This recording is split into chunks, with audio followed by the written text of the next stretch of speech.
أعوذ بالله من الشيطان الرجيم أفلم يسيروا في الأرض فتكون لهم قلوب يعقلون بها أو أذن يسمعون بها فإنها لا تعمى الأبصار ولكن تعمى القلوب التي في الصدور. Someone told me, a kid or a teacher, they said, you know, you can't do that, you're blind. And I didn't know what blind was. So when I went home, I asked my mom, so what's blind? And she said, you're not blind, you just can't see. When I took my shahada and I was hearing the Quran, I heard that ayah. And I'm like, that kind of solidified it as the haqq for me, right? Because Allah said that literally. He said, you know, it's not your eyes that can't see, but it's the hearts that are what actually grow blind, right? So that's what I kind of meant when I said blind. To be blind is to be kind of disabled, and I didn't mean it from the eye sense. I meant it from the heart sense, right? That's actually what the ayah means. It's like summun bukmun umyun fahum la ya'qilun. Those people, they are deaf, dumb, and blind, and they don't have any intelligence, right? It doesn't mean that they can't hear and can't see literally, but their hearts are sealed.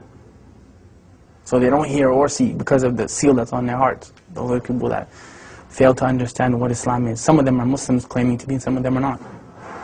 But because you can be, just because you say something doesn't necessarily mean you live up to it. You can be just as blind as anybody else. The king has a friend. This friend was blind, completely blind.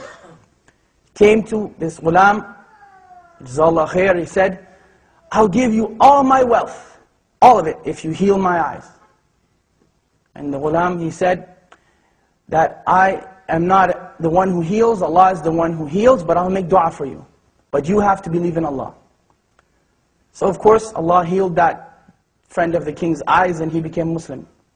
There's many hadith that are like that. There's one, the person who Allah has taken his two beloved ones from him, meaning his eyes, and he's patient with it. He's promised Jannah.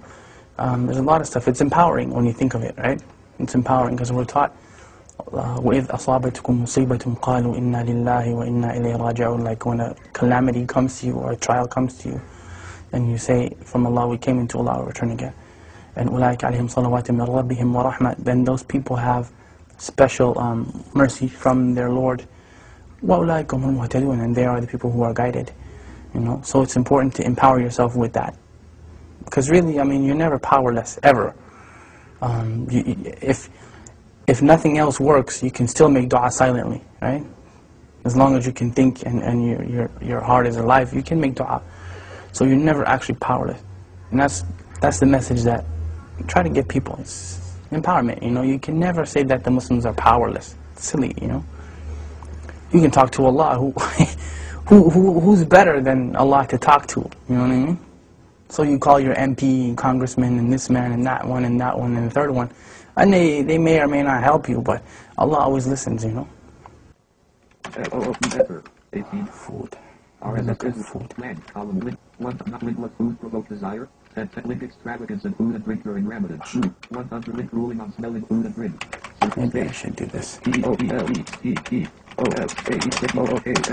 Permissible for the owner of a restaurant to sell food to those who are not fasting and to cover during the day in Ramadan. Now many people would look and say that, why didn't Allah protect them? Why is it that Allah didn't protect those people? Many people would look at that and say that. Many of us would say that. They should have just lied and gave up their religion. Well, let me tell you about them giving up their religion. That was their choice. Either you be burned to death in that fire or you give up your religion. Not one of them, not one gave up his or her religion. The dunya sijnul mu'min wa jannatul kafir, right? The dunya is a prison for the believer and a paradise for the disbeliever. And we're taught أَصْبِرُوا وَصَابِرُوا وَرَابِطُوا وَاتَّقُوا اللَّهَ لَعَلَّكُمْ تُفْلِحُونَ. Like be patient and steadfast and have taqwa for Allah that you might be successful. Like there's no end. Say to my servants, do not despair the mercy of Allah. Inna Allah yaghfiru dhunuba jami'a. Allah forgives all sins. Like we're taught those things in the Quran. We're taught them in the Sunnah, and we're taught them by the companions of Muhammad sallallahu alaihi wasallam. So there's no end to the encouragement that we've been given. There's no end to it, you know, and especially from look who the one who's giving you the encouragement is.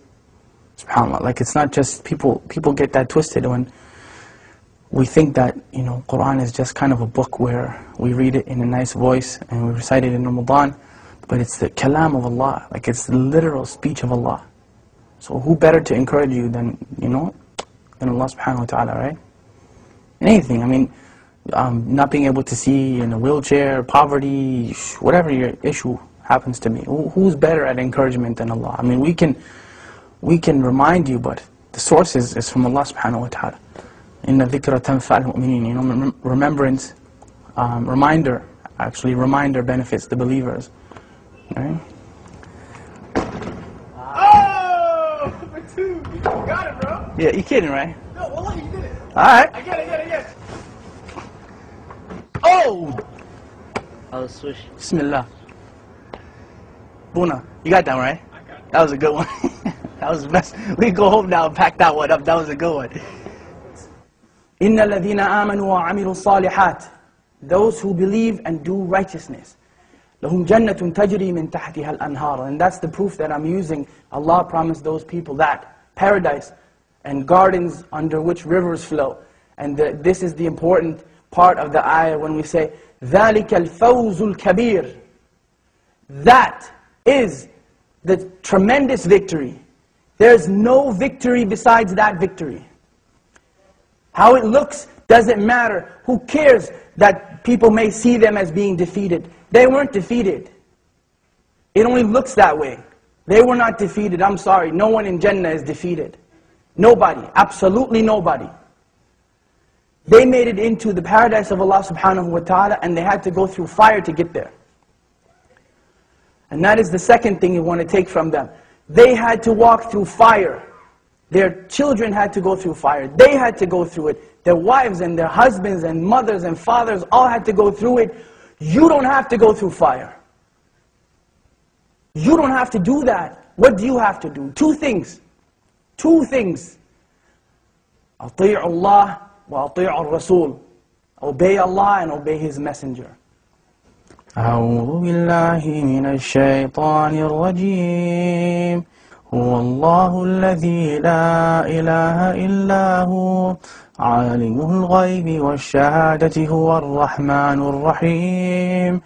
هو الله الذي لا إله إلا هو الملك القدوس السلام المؤمن المهيمن العزيز الجبار المتكبر سبحان الله عما يشركون.